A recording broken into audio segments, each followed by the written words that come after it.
د افغان کډوالۍ د ادبیاتو لومړنی علمي څیړنیز سیمینار د علومو اکاډمۍ رئیس وایي له څه باندې 4 لسیزو راهیسې افغانان د پوهانو، لیکوالانو او فرهنګي شخصیتونو په ګډون بهرنیو هیوادونو ته د کډوالۍ په حال کې دي. دغه ډول ادبیات چې د جهاد او مهاجرت په دوران کې رامنځته شوي موږ د جهاد او مهاجرت ادبیات بولو چې زموږ د مسلمان او مجاهد ملت د جهاد په تاریخ کې ځانګړی ځای او ارزښت لري. په دغه سیمینار کې د افغانستان د اسلامي امارت د رئیس الوزرا پیغام ولوستل شو. په دغه پیغام کې له ګډونوالو غوښتل شوي چې د کډوالۍ د ادب د ودې او بیډاینې لپاره لا زیاتې هڅې وکړي.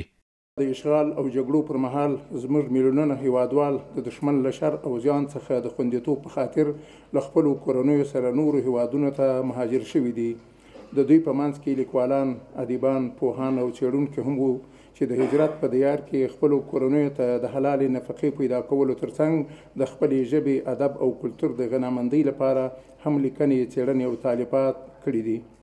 په دې سیمینار کې د څېړونکو مقالې په بېلابېلو اړخونو لکه پر کډوالو ادبیاتو د کوربه هیوادونو د ژبې اغیز، د کډوالو ادبیاتو پیژندنه او د افغانستان د کډوالۍ د ادبیاتو شننه ولوستل شوې. د علومو اکاډمۍ د مسؤلینو د معلوماتو له مخې په دې سیمینار کې د څېړونکو له خوا له 100 څخه زیاتې علمي څېړنیزې مقالې واورول شوې او په هغه کې پر ادبیاتو د کوربه هیوادونو د ژبې اغیز بېلابېل شاخصونه تر بحث لاندې ونیول شول.